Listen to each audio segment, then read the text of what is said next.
Welcome back to the Der Show. First, sorry about last night's cancellation. I actually did the show. I mean, I did it, and it just didn't come out because of some technical glitches. I'm on Martha's Vineyard, and the technology up here is not what it should be. But I tried my best, so I'm really sorry. By the way, next week, starting Monday, Tuesday, and Wednesday, I will be in Israel, hopefully meeting with all the leaders, both governmental and military and intelligence. And obviously, we'll have much to report back from there. I'm hoping the technology permits me to have the show. It's obviously 12:30 at night when it's 5:30 in New York. And so some nights I'll try to do it live if I'm up that late. Other times, maybe I'll record it a couple of hours early, but we'll wait and see. All right, first, let me report on the perogi wars. Today is Wednesday. That's Farmers Market Day on Martha's Vineyard. So I went to the farmers market. I actually bought a perogi with me that a friend made, much better than the perogi guy. And I bought a copy of one of my books on Israel, The 10 Big Lies. And I waited online. There was an enormous line. Obviously, his refusal to sell me on Martha's Vineyard was very, very popular because Martha's Vineyard, particularly the part of Martha's Vineyard I live in, Chilmark, West Tisbury, and Aquina, up island, is the most anti-Zionist, bordering on anti-Semitic in some instances, intolerant area I've ever been in. I mean, in terms of intolerance, nothing compares to Chilmark, West Tisbury, and Aquina in terms of intolerance. That's very, very clear. And so the person who refused to sell me perogi because of my Zionism, he claims it was because of who I represented. In other words, he's defending anti-Zionism by saying, no, I'm not an anti-Zionist. I'm a McCarthyite. I'm going to do what Joe McCarthy did. I'm going to go after lawyers for the clients they represented. One hell of a defense. I'm not an anti-Semite. I'm not an anti-Zionist. I'm a believer in McCarthyism. Okay, you can have that. If you believe in McCarthyism, if you're coming after me because I defended the constitutional rights of Donald Trump, along with the constitutional rights of Bill Clinton and Ted Kennedy, the first person I defended on the island, all right, you can espouse your McCarthyism and proclaim that instead of the accusation that what you have done over the years has been anti-Semitic. All right, you can have that. But he refused to sell me. I very politely waited online, and I said to him, in the interests of community, in the interests of not having division at the farmers market, would you please just, sell me a perogi? And he said no. And I said, well, the answer is going to have to be, we're going to have to set up an alternative booth. We're going to have two perogi booths. We're going to have an anti-Zionist perogi booth that doesn't sell to Zionists. And then we're going to have a perogi booth with better perogi that sells to everybody. And we'll see. Let the market determine who prevails. Well, today there was no doubt that the vast majority of people who came to the farmers market were in favor of his bigotry and his discrimination. And that wouldn't have happened in the Hamptons. It wouldn't have happened in other places. It wouldn't have happened in places all over the country. But on Martha's Vineyard, there's going to be widespread support for bigotry and for discrimination. Now, if the discrimination were against gay people or transgender people or non-binary people, there wouldn't have been a single person online. Everybody would have said, "No, my God, you can't do that." But you can refuse to sell to a Zionist. You can refuse to sell to somebody who's pro-Israel. And remember this guy too. He participated, and I confronted him with it today at the market, and he didn't deny it. He essentially admitted it, that he participated in protests against not an Israeli event last year, but a Jewish event. There was a Jewish event that was repeated yesterday. I went to it. It was wonderful. The great comedian Elon Gold had everybody in hysterics. He's a comedian. You don't clap for him. You laugh your head off. So, but last year they had one. And this person, along with others, protested a Jewish event, which was selling Jewish, or not selling, giving out Jewish food, playing Jewish music, Jewish art, Jewish songs. And he and his gang were protesting a Jewish event. Now, the rabbi on the vineyard was right. He said that's anti-Semitic. Okay, you can argue about protesting Israel. You can argue about not being a Zionist. You can argue about all those things. I have my own views on that. I think anti-Zionism today is generally a cover for anti-Semitism, but you can take a different view of that. But you cannot protest a Jewish event with Jewish culture without accurately being called anti-Semitic. Now you might say, "Oh, I love the Jews." This guy wrote a piece online saying, "How can you call me anti-Semitic? I bake challah." Challah is a Jewish bread. Apparently, this person. Sorry, I misgendered. This person is partly Jewish, he says, and therefore he can't be anti-Israel, anti-Zionist, anti-Semitic. Of course, throughout history, some of the most bigoted anti-Semitic people in the world have been Jews. People who are Jewish on their parents' side and hate their Judaism. They tend to also be anti-Christian and anti-American, but I'm not making any judgments about him. I don't know him. All I know is he makes mediocre pierogi and he won't sell it to me.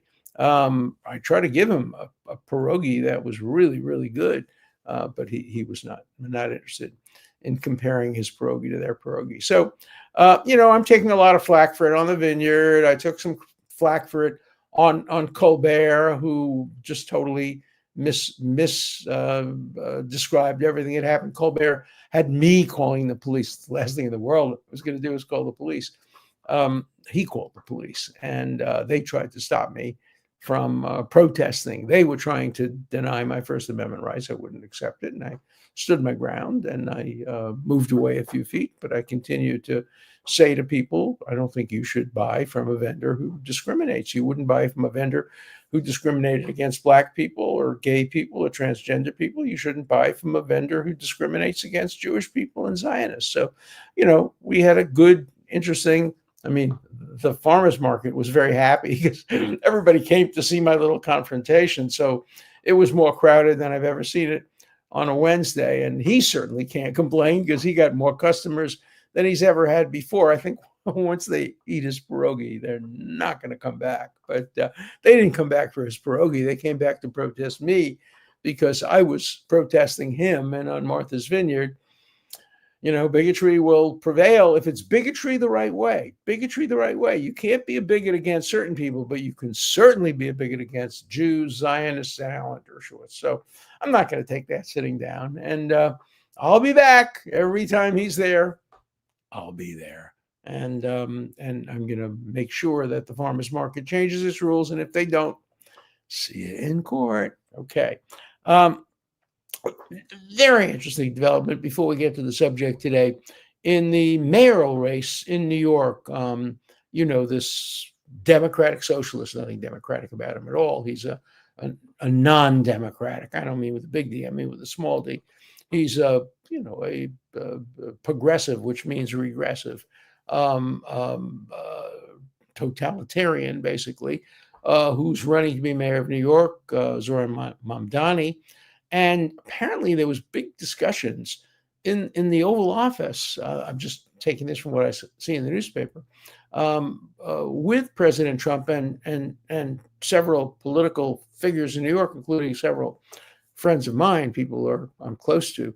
And apparently they met with the president and urged him to support Governor Cuomo and to help get the others out of the race, Adams and the other Republican candidate out of the race, so that it's a one-on-one. And with Cuomo in the race, the polls show it's going to be closer. We don't know who would win. But apparently, according to news reports, there are some people within the president's circle who are saying to him, not so fast. Maybe it would be better for you and for MAGA and for the Republican Party if Mamdani actually wins and becomes the mayor of New York. It doesn't affect your congressional power. It doesn't affect anything you can do. But think of how positive it will be for the Republican Party to be running against somebody who a lot of people think is a communist or an anarchist or, certainly a no-goodnik. And so maybe this is what people apparently are saying, according to news reports. Maybe it would be better for you to stay out of this thing, let Mamdani win, and then go after him in time for the 26 midterms and the 28 elections, and make sure that everybody knows this is the face of the Democratic Party. This and the guy who's now running in Minnesota as well, Minneapolis, mayor of Minneapolis. He's Mamdani Jr. But we're seeing in Democratic blue cities a movement to the hard left, and you can't get harder and harder or lefter and lefter than Mamdani. So it's interesting to see how President Trump's mind will work on this. The newspaper accounts suggested that in the end, he'll do the right thing and try his best not to prevent Mamdani from being the mayor of New York, because he loves New York and he doesn't want to see New York go down the drain. New York will go down the drain if Mamdani is elected. I mean, defund the police, which means greater crime. Free government controlled, groceries. And somebody, it was PJ O'Rourke, who once said, if you think healthcare is expensive now, just wait until it's free. It'll be even more expensive because you're going to have to go and get multiple doctors, because free medical care is not often the best medical care. So we'll see what happens in New York. It's very, very, very interesting. Speaking about President Trump, it looks like he may actually be meeting next week with Putin of the Soviet Union, my friend Steve Witkoff, who I like very much and who has become one of the most important people in the Trump administration. The guy is like the Energizer Bunny. He's everywhere. He was in Gaza. Now he went to Moscow. He met with Putin. You saw it on television. You'll see it on television later. And as the result of that meeting, there may be a face-to-face meeting between Putin and Trump. Boy, would I love to be at that meeting. Steve will be at that meeting, Steve Ritkoff. And Steve once asked me to join him on one of his trips. I couldn't do it, but boy, I would have loved to join him for this one, to see these two people meeting face to face. And apparently Trump said, I'll meet with you, Putin, if we can talk about ending the war and if there's a realistic chance that we can end the war. Look, if Putin can end, if Trump can end this war, and if the Nobel Peace Prize isn't given to him, then they should abolish the Nobel Peace Prize. So let's see what Trump does.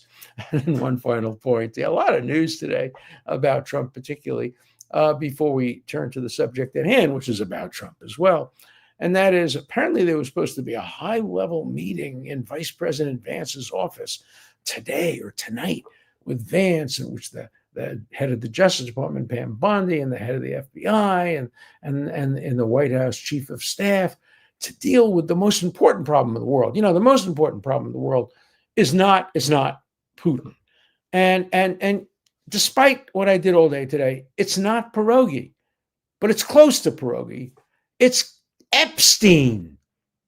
This high-level meeting of the leaders of the Trump administration and MAGA, we're going to be meeting tonight to talk about Epstein. They might as well be talking about perogi. There's nothing to this Epstein story. He's dead. He's buried. I don't know if he committed suicide or he was killed. I'm pretty sure he committed suicide. And the government is focusing its attention. They're not planning the Putin meeting. They're too busy with Epstein.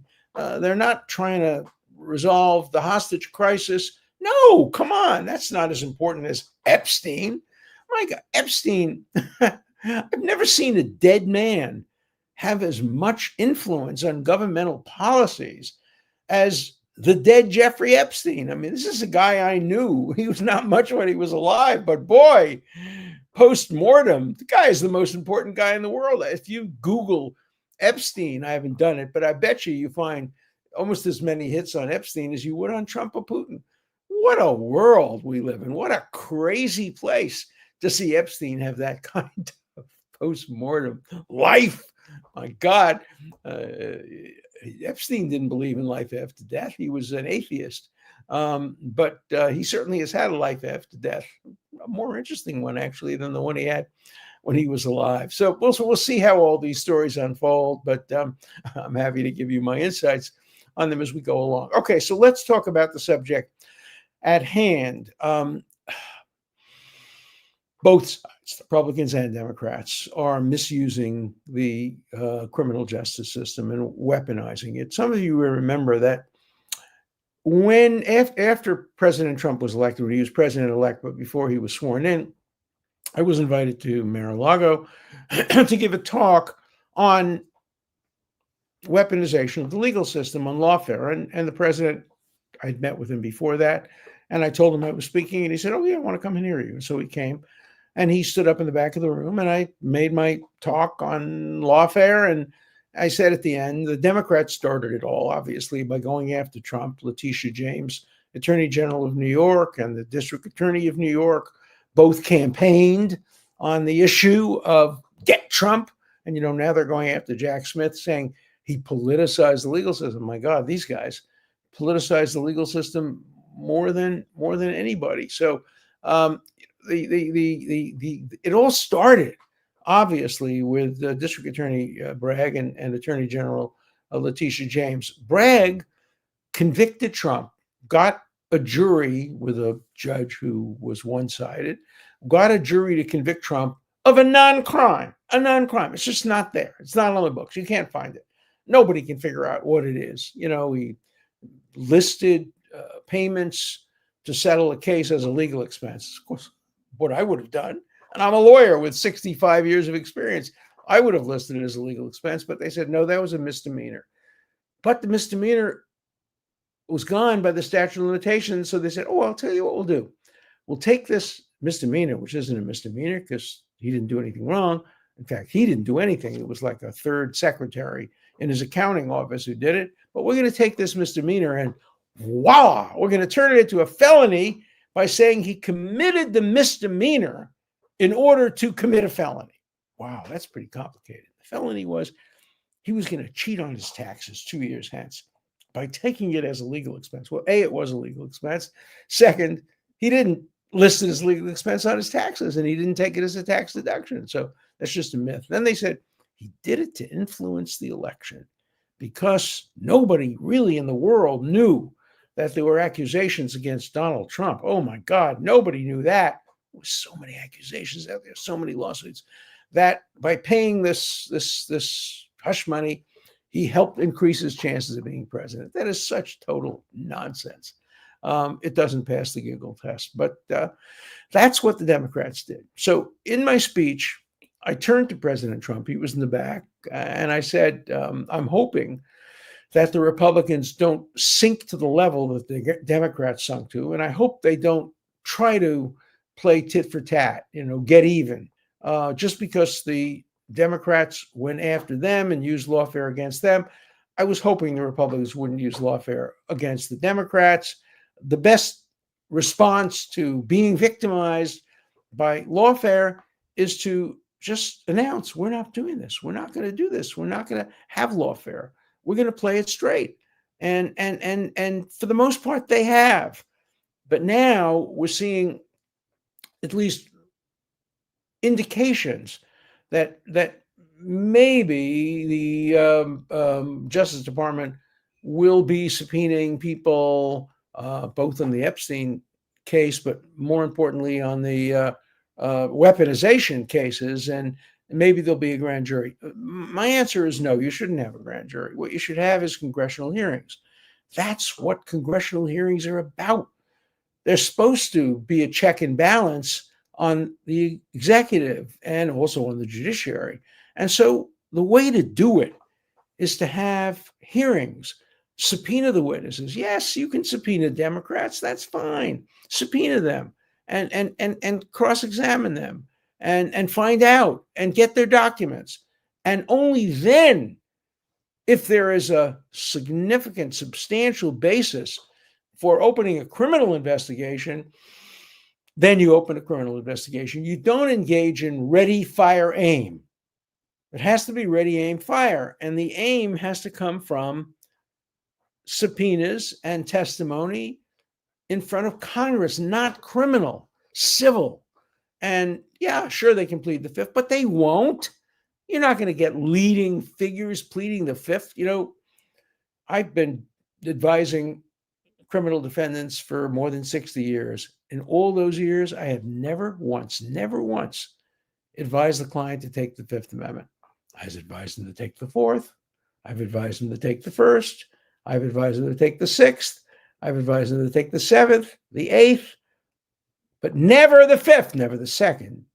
I don't remember. No, maybe I have the Second, because your right to bear arms, if you're being charged with something that violates that right. I certainly have never advised them to take the Third Amendment. Nobody knows what the Third Amendment is. People are not allowed to quarter troops in their house except during wartime.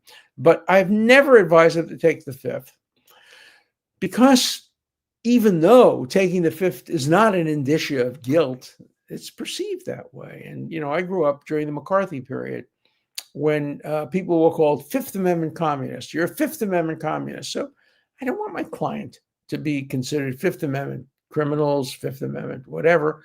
So I advise them not to take the Fifth.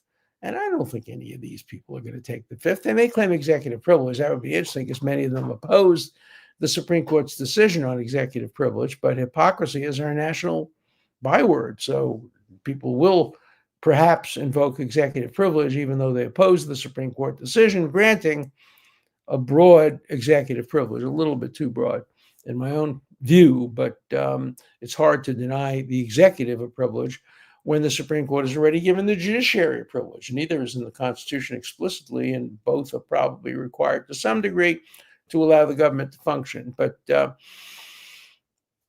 we'll see what happens. But I don't like the grand jury being convened first. I think that's always a last resort. And also, by the way, the statute of limitations is probably run on most of these acts. They took place for the most part, 8 and 10 years ago.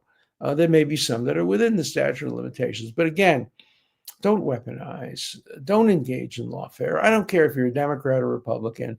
The nation is best served when the criminal justice system is reserved for real criminals who've done real criminal acts, and not for people who are targeted because of their political views. We do not ever want to turn into the country that Lavrenti Beria, the head of the KGB, and Stalin made Russia, when Beria said to Stalin, "Show me the man and I'll find you the crime." In the New York case against Trump, James and Bragg both said, "Show me the man," and the man was Trump, "and I'll find you the crime." And they both searched so hard to try to find the crime. And in neither case could they find the crime. So they made one up. They just made it up. It's not a crime. It's just made it up. I can't believe that the appellate courts will sustain that conviction, but in New York they might. We have to wait and see. All right. Letters, lots and lots of letters. Okay. This is a cute one. Alan, if you do get a pierogi from the food stand on Wednesday, don't eat it. Look, there was apparently some concern when this guy was cooking for a very Zionist family that we have to be concerned. So, but there's no evidence to support that. That was just a concern. This is nice. What a blessing the Dershowitz family is to the United States. Look, I'm so proud of my family. I have such wonderful children, grandchildren, wife. It's the blessing of all times. I don't care that the people of Martha's Vineyard don't like me because I'm a Zionist or because of clients I represent. They loved me when I represented Ted Kennedy. Probably some of you didn't. They loved me when I represented Bill Clinton here on the island. I gave him legal advice right here on the island. But defending Donald Trump, hey, that goes too far. That's defending the devil. But in the play A Man for All Seasons, the movie A Man for All Seasons, the main characters, Thomas More, says, I will defend the devil, and I'll defend the devil in order to preserve the law. And I have defended devils. I'm not saying which ones they were, but I will continue to defend anybody who's charged with a crime, particularly if they're charged in an unconstitutional or an unlawful manner. Okay, so a bunch of people wrote to me about what we should call the pierogi caper. You should have a name for your case. Dumplings of discrimination, pierogi prejudice. For me, it's the soup Nazi on Seinfeld. No pierogi for you. But you can give whatever name you want to it. I'm always going to fight discrimination. All right, here's a negative letter. Always read them. Alan Dershowitz is a fanatical Zionist, blinded by the utter evil core of the Zionist state of Israel. Anyone can view the rubble that Gaza. I mean, guys like this, by the way, they started saying things like this before Israel fired a single shot. The people, for example, the pierogi people that were also demonstrating against Israel, they were demonstrating on October 8th. They were calling for a ceasefire before there was a fire to cease. They were blaming Israel for starvation and hunger when Gazans were eating 3 meals a day and dessert. So, cry wolf, don't believe them. So, and there's a special place in hell reserved for Benjamin Netanyahu and his enablers. I'm one of his enablers. I'm one of Trump's enablers. I'm one of, the enablers. I love that term. You started it when you wore the Proud Zionist t-shirt. Well, I'm going to keep wearing that t-shirt. By the way, it's gotten lost somehow. We don't know what happened to it, whether somebody took it, but my Proud Zionist t-shirt is missing in action. You did start it when you wore the Proud Zionist t-shirt. You said you knew Martha's Vineyard as a hotbed of anti-Semitism. You were on a crusade. We see that despite your protest otherwise. Yeah, I am on. I don't like crusade because crusade is in the name of Christ. That's crusade. Yeah, I'm on a mission. Actually, it's interesting. I'm not going to strip down for you, but the shirt I like to wear on Martha's Vineyard is my t-shirt. I'll wear it under this shirt. It's based on Congressman's statement, Congressman who died a few years ago, Lewis. But here's what it says. Oops, having trouble getting up. Make good trouble. Yeah, I'm going to always make good trouble. That's what I do. I don't sit back and allow bigotry to exist, even during vacation. There's no vacation from desegregation. I said that back in the 1960s when I protested a place on Fire Island in New York that discriminated against Black people and other people. And I'm going to continue to say that. So, yeah, I didn't start it. I just wore a shirt. And by the way, he sold me the pierogi. They sold me the pierogi when I was wearing that shirt. But obviously, they reconsidered. And the following week, no pierogi for you. If Israel were a Muslim dictatorship, no one would talk about this. That's why I've always been for Israel, a majority of the country, and the world are kind of stupid. Look, I invented the term derangement syndrome. I used it against Noam Chomsky.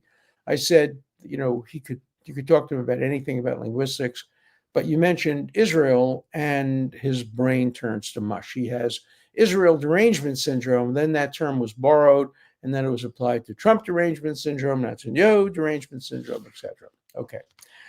Showing dead babies is child exploitation. Shame on media and the mothers for not allowing the child to rest in peace. They are not mourning, they are performing. Gross. I agree completely. I don't blame the mothers. I mean, they're grieving. But Hamas wants dead babies. It wants Israel to fire at their terrorists in a way that kills Gazan babies so that they can be shown to the media.